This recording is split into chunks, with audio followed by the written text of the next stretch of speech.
Agora vamos iniciar o hands-on, né, a parte boa. Então, uma vez logado no console da AWS, sempre lembrando que existem três formas de interagir com a AWS. Uma delas é o console, aqui direto pelo navegador, a interface gráfica, bonitinho. Mas também temos via CLI e via SDK. Esses dois últimos chamamos de acesso programado, que seria através da linguagem de programação, o SDK, e CLI pela linha de comando, então CMD, etc. Então, pelo console, mais intuitivo para você que está começando, aprendendo, interagir. Então a gente pode acessar diretamente aqui, se você já tiver tido contato com o serviço, como é o meu caso, ou a gente busca aqui por EC2, que é o nome do serviço. Depois disso, vamos clicar no botão laranja e executar uma instância. Eu havia dito na teoria, na aula teórica, que existem alguns campos cruciais, né, importantíssimos, obrigatórios, e a gente vai revisitar eles agora, nesse momento. Então vou nomear a minha instância. Poderia colocar, por exemplo, web server, para indicar que isso aqui é um servidor web. Imediatamente abaixo eu já preciso selecionar a AMI. Então, qual é o sistema operacional que essa instância vai utilizar? É um Mac, é Ubuntu, é um Red Hat? A AMI é o sistema operacional e alguns softwares pré-instalados. Então a AMI já pode vir com Docker rebaixado, enfim. Vou colocar Amazon Linux. Amazon Linux 2023 AMI. Percebam que existem algumas AMIs que são qualificadas para o free tier, outras não, outras são pagas. Então a gente vai colocar essa daqui que está dentro do free tier para não incorrer em custos. A arquitetura não mexe. Tipo de instância. Dependendo do tipo da instância, eu expliquei que a gente vai ter mais ou menos hardware. A T2 Micro, que também é qualificada para o free tier, tem apenas um vCPU e 1 GB de memória. É uma instância bem pequenininha, mas já é suficiente para fins de aprendizado, né, para testar como é o que a gente vai fazer agora. Mas percebam que existem instâncias enormes. Vou scrollar aqui para baixo. Por exemplo, instâncias enormes com 48 vCPU, quase 400 GB de memória, que eu vou pagar $7 por hora. E existem instâncias ainda mais parrudas, algumas indisponíveis. Show. Então T2 Micro, não quero ter gastos. Par de chaves, não entramos nesse mérito, mas caso queira acessar uma instância Linux a partir do Windows, a gente vai criar uma chave .ppk. Se eu quero acessar uma instância Windows a partir do Windows ou qualquer outro cenário, né, a gente vai utilizar a extensão .pen. Então esse par de chaves é para isso, é para acessar essa instância de alguma forma, por exemplo, utilizando um cliente SSH, que é o que a gente vai fazer agora, nesse hands-on. Agora não, né? Daqui a pouco. Então criar novo par de chaves, como eu havia dito. Se eu quero acessar uma instância Linux a partir de uma máquina Windows, que é o meu caso, eu estou no Windows 11 agora, a gente vai utilizar a extensão .ppk. Qualquer outro cenário, a extensão .pen. Então, Linux para Linux, etc. O nome do par de chaves não faz diferença. Vou colocar aqui chave e vou criar par de chaves. Nesse momento ele vai fazer download desse arquivo aqui, chave.ppk. Por enquanto deixa ele aí guardadinho, daqui a pouco a gente utiliza ele. Configurações de rede. Então a gente pode editar e escolher em qual VPC a gente vai colocar. Nesse caso essa é a VPC padrão que já vem, né? Toda região tem uma VPC padrão, nesse caso é essa. Então várias subredes. Posso escolher também a subrede. Posso colocar essa instância em uma subrede pública, se eu quero que se comunique com a internet, ou em uma subrede privada, se for o caso. Posso atribuir um IP público. Um IP pode ser público. Um IP público ele pode se comunicar com a internet e a internet pode se comunicar com ele. O IP privado não. O IP privado é só para referenciar recursos na rede interna, no caso dentro da VPC. Aqui temos o nosso firewall, o grupo de segurança, que também falamos sobre ele. Então esse é o firewall que vai proteger o meu serviço, a minha instância do EC2. Vou nomear ele SG EC2. Então Security Group de EC2. Aqui eu poderia colocar uma descrição dizendo para que ele serve. Então permite acesso SSH para o meu PC. Então nesse caso aqui, percebam que ele só mostra a opção de configurar as regras de entrada. Eu havia dito que o grupo de segurança é stateful. Então o que entra pode sair por padrão. Então, por isso, eu só vou configurar as regras de entrada. Essa regra aqui, para a gente, é suficiente, mas eu vou remover só para a gente adicionar na unha. Então, adicionar a regra de grupo de segurança. Aqui a gente pode colocar o tipo SSH. Aqui é o protocolo, um conceito de redes. Cada protocolo tem uma finalidade.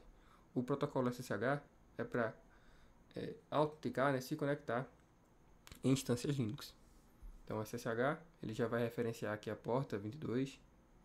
E quem é que pode, através do protocolo SSH, se comunicar com a porta 22? É aqui que eu vou determinar a origem. Eu posso colocar qualquer lugar, né? Então estou abrindo para toda a internet, não é uma boa prática de segurança. Eu posso personalizar isso e colocar um range de IPs da minha empresa, ou colocar o meu IP, vazou meu IP, não tem problema. Enfim, vou deixar desse jeito aqui, que é a boa prática. Configuração avançada de rede, a gente não precisa entrar nesse mérito. Configuração de armazenamento, esse aqui é o nosso volume EBS, que eu expliquei para vocês. É aqui que vai estar armazenado o sistema operacional ou qualquer outra coisa que eu instalar nessa instância. Como eu selecionei uma AMI Linux, Linux é bem mais leve, então esse volume é de 8 GB. Mas dependendo da AMI, isso aqui vai variar. 10, 20, 30 GB. Eu posso ajustar para cima ou para baixo. Mas tem que ter cuidado porque esse volume tem que ser maior do que o tamanho do sistema operacional, né? E em detalhes avançados, existem alguns campos também, não vou comentar todos, mas existem alguns bem interessantes. Por exemplo, proteção contra encerramento. Se eu habilito, essa máquina não pode ser encerrada por ninguém, mesmo que esse usuário tenha permissão para isso. Autorização, né, a partir de uma policy do IAM. Então isso evita a exclusão acidental, muito útil. Outro campo bem interessante, esse aqui, os dados de usuário, é o user data, né, do inglês. Qualquer comando, script que eu colar nesse campo aqui, nesse retângulo, vai ser executado durante a primeira inicialização dessa instância. Então, nesse momento, eu vou pausar e vou buscar aqui um código para provisionar um servidor web simples. Prontinho, já colei aqui o código, inclusive comentado para você entender o que cada comando faz. Então, nesse momento, eu já posso executar a instância. Então, revisando se está tudo ok. Então, rede ok. Já que é um site, tem que ter IP público, tem que estar em uma subrede pública. Já que eu quero me conectar nessa instância daqui a pouco, eu criei um par de chaves, ótimo. Beleza, tudo em ordem. Executar a instância.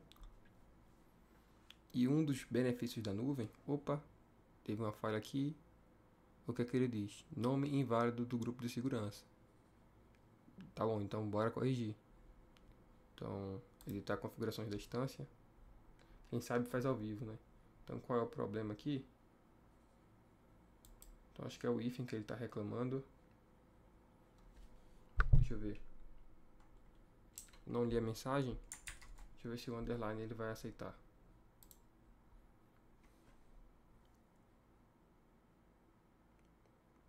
Agora sim. Deu bom. Às vezes existia já um grupo de segurança nessa conta com aquele nome, ele não deixa também. Ou é o even que é inválido mesmo, agora não vou lembrar de cabeça.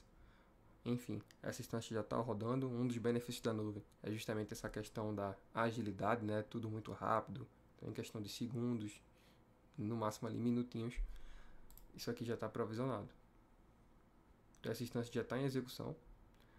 O status dela ainda está inicializando. A gente pode observar aqui pelo console mesmo o IP público dessa instância, o grupo de segurança. A gente consegue enxergar aqui a Linux, quando foi iniciada, a AZ, né, a zona de disponibilidade que ela está hospedada. Essa região aqui, norte da Virgínia, tem 6 AZs, é uma exceção. Então, por isso, está na AZD. Então, A, B, C, D, E e F. São as 6 AZs dessa região. Mas a região São Paulo, no Brasil, por exemplo, só tem 3. A, B e C. Então, vejamos, vou copiar o IP público e vou tentar acessar esse site. Então, vamos ver se esse site está hospedando alguma coisa. Vou dar um Ctrl V aqui. Não está saindo na gravação. Deixa eu puxar um pouquinho para você enxergar. Eu coloquei aqui o site. O IP público, né? nessa instância C2 que está hospedando um site. Por que não está dando certo? Propositalmente, eu não configurei de forma adequada o grupo de segurança, que é o firewall dessa instância. Então, para poder fazer uma requisição web, o protocolo é o HTTP. Então, vamos ajustar isso daí. Então, com a instância selecionada, segurança, vamos selecionar o SG EC2, que é o grupo de segurança dessa instância. Então, seleciona ele. Regras de entrada e editar regras de entrada. Observem que temos uma regra aqui para garantir uma conexão via SSH. Mas precisamos adicionar mais uma regra para permitir comunicação HTTP. De que origem? Posso colocar restringir para o meu IP, mas como é um site, normalmente a gente abre para toda a internet. Né? Então vou colocar qualquer IPv4. Então agora qualquer dispositivo conectado à internet que tem um IP público consegue acessar esse meu site. Então salvar regras. Agora, se eu volto no meu site, que não abriu, agora ele vai abrir. Vou dar um F5 aqui, ó. Fui provisionado pelo UserData Cloud Basics Academy. Olha que massa. Então a mudança teve efeito instantâneo.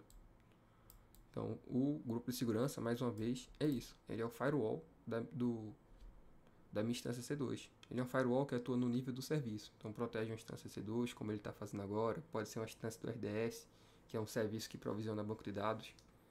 Enfim, nele eu só preciso configurar as regras de entrada. Se entrou, pode sair. Ele é o porteiro, né? Ele que diz quem pode entrar, em qual porta. Foi os ajustes que a gente acabou de fazer. Massa. E se eu quiser me conectar nessa instância para fazer alguma coisa? Nesse caso, esse site foi provisionado lá no UserData. Mas se eu quisesse me conectar nessa instância para alterar o conteúdo desse site ou fazer qualquer outra coisa, instalar um Docker da vida, enfim. Existem algumas formas para isso, mas nesse hands-on eu vou demonstrar como fazer isso através do PuTTY, que é um cliente SSH. Então, como essa instância aqui é Linux, e no momento da criação da instância nós baixamos uma chave .ppk, essa chave nós vamos utilizar justamente no PuTTY, que é esse cliente SSH. Para baixar o PuTTY, eu vou deixar um link aqui referenciando para facilitar para você. Mas não tem segredo nenhum, a instalação é extremamente simples. Então, vai clicar no link, próximo, finaliza, né? Aquele next, finish que a gente já está acostumado. Beleza, então nesse momento eu vou abrir o meu PuTTY. Beleza? Quais são os campos que precisamos preencher? O primeiro é o IP público, já está copiado. Vou dar um Ctrl V aqui. No menu esquerdo, vamos procurar por SSH, Alt e credenciais. No primeiro campo, vamos fazer o upload da chave que baixamos. Tá aqui a chave. E agora, a gente já pode iniciar essa conexão, mas uma dica para você seria ir em aparência e modificar o tamanho da fonte, para não ficar tão pequeno a exibição para você. Então 16 já é suficiente. Se a gente clicar em Open aqui, já vai dar certo. Mas eu quero te apresentar mais um recurso do PuTTY, que é para salvar essa sessão. Então tudo isso que a gente colocou de configuração, a chave que fizemos o upload, o IP público que colamos aqui, a gente consegue salvar aqui. Então 1, 2, 3, save, então essa sessão já está salva aqui. De modo que se eu fecho e abro esse PuTTY novamente, a gente não precisa preencher tudo aquilo de forma manual de novo. Já está aqui salvo. Então seleciono e carrego. Outro detalhe. No campo Data, eu posso preencher aqui o Auto-Login Username e digitar EC2-user. Para digitar isso aqui de forma manual. Porque quando eu conectar, se eu não preencher esse campo, eu vou simular para vocês verem qual é o comportamento. Antes disso, deixa eu só fixar aqui na minha barra de tarefas o PuTTY para abrir rápido. Vou abrir, aceito e ele pede justamente o login. Então aqui eu teria que digitar EC2-user para autenticar na instância. Agora eu já loguei. Qual é a diferença se eu preencher aquele campo? Vou abrir de novo. Então com o PuTTY aberto, vou carregar aqui as nossas configurações. Campo Data, EC2-user. Agora não vou mais precisar digitar aquilo de forma manual, porque já está salvo aqui o recurso de auto-login. Essa é a diferença. Então mais uma dica para você. Ajuste a fonte e use esse recurso para preencher o autologin também. Então aqui eu já estou na máquina, eu posso utilizar comandos Linux. Então date para ver a data, ls para listar os arquivos, pwd para ver em qual diretório eu estou. Então aqui eu já acessei a máquina e tenho um controle total root. Show? Então esse foi o hands-on. Provisionamos uma máquina, exploramos alguns recursos como o user data, né, para subir um site. A gente viu ele funcionando, não funcionou a princípio porque faltava um ajuste na regra de segurança. Então nós vimos o grupo de segurança, que é o firewall stateful, que protege os nossos serviços funcionando na prática. A gente também viu como autenticar, como se conectar, né, em uma instância Linux a partir do Windows, utilizando um cliente SSH, que é o PUT. Para o exame, tudo que a gente fez aqui é bem além. Isso aqui é mais uma vivência para você mesmo se familiarizar com o serviço. Mas para o exame, o que mais cai é aquela questão de modelos de contratação. Então, sob demanda, instância spot, se concentre naquilo ali.